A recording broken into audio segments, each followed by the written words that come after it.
A company's mission is a brief statement about what the company's ultimate goals and objectives are.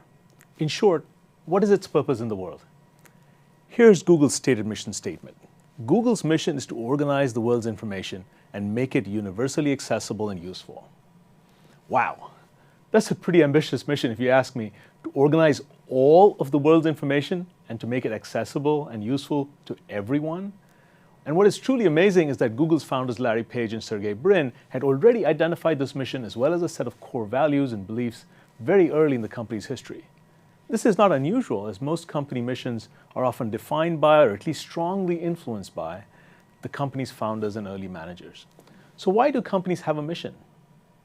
In fact, not all companies have a mission, and there are also some companies that do not have a formal mission statement but may implicitly understand what their mission is and act accordingly.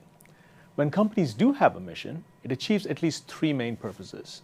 First, it makes it completely transparent to all stakeholders, customers, investors, employees, or business partners, why the company exists and what it is trying to achieve.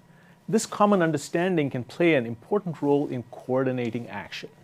If all stakeholders understand what Google is about, that it is committed to organizing the world's information and to making it universally accessible and useful, then they can more easily work together to achieve those goals.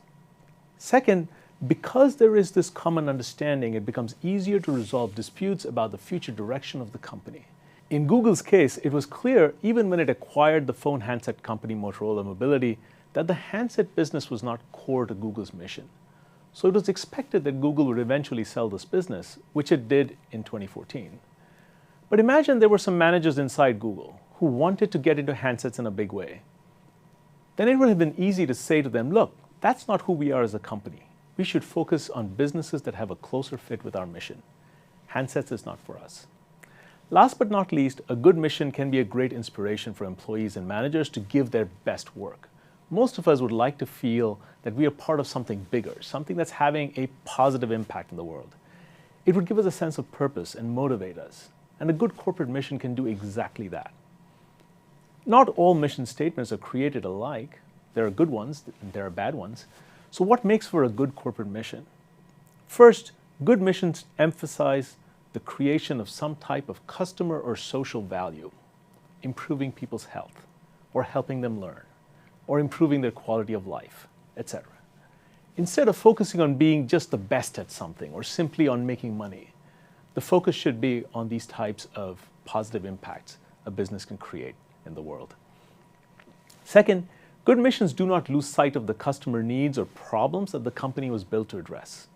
Unfortunately, some missions focus too narrowly on the company's product or service, and as a result, companies become product-focused and get surprised when new technologies or trends make the product obsolete. Third, a mission is only worthwhile if it's actually lived and practiced by the company. A good test is to see if a company's regular employees actually know its mission and use it to guide their daily work and daily decisions. In Google's case, I understand that this is indeed the case, which is quite remarkable considering how many employees the company now has.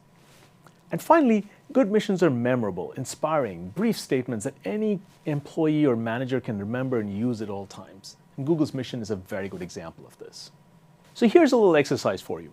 Find the mission statement for a company you really like and submit it in this text box.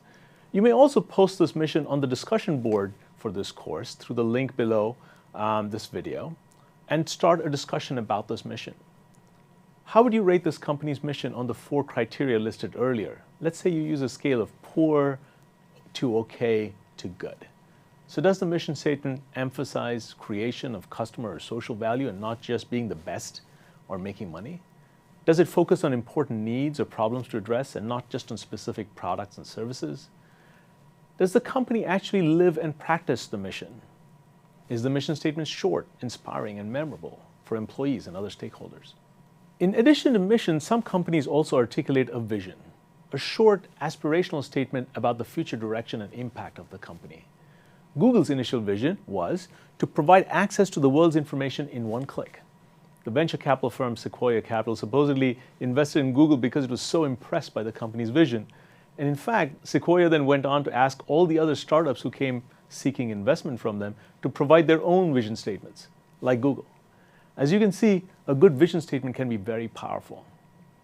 Unlike a mission, however, companies may eventually achieve or abandon their initial vision and move on to a new one.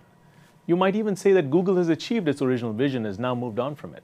Strategic thinkers Gary Hamel and C.K. Prahalad coined the term strategic intent to describe a special kind of stretch vision accompanied by a strategic plan. They cited Japanese photoelectronics company Canon's plan to beat Xerox as a good example of strategic intent.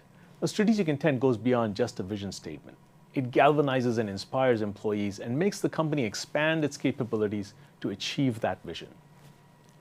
Some companies also have a set of values that they declare they hold and will stick to. These values can be seen as a code of conduct for the company and its employees. A company's declared values essentially says to everyone, this is how we will behave as a company. And as an employee, it is also how we expect you to behave. For example, Google has a set of 10 core beliefs, which its founders wrote down very soon after they founded the company. Number 6 on this list is rather famous. It goes, you can make money without doing evil, often shortened to, don't be evil. These values have a real impact on how Google operates. For example, Google does not accept pop-up advertising and clearly identifies advertised links as sponsored links because of this value. You can now take a minute to go to Google's website and find its 10 beliefs.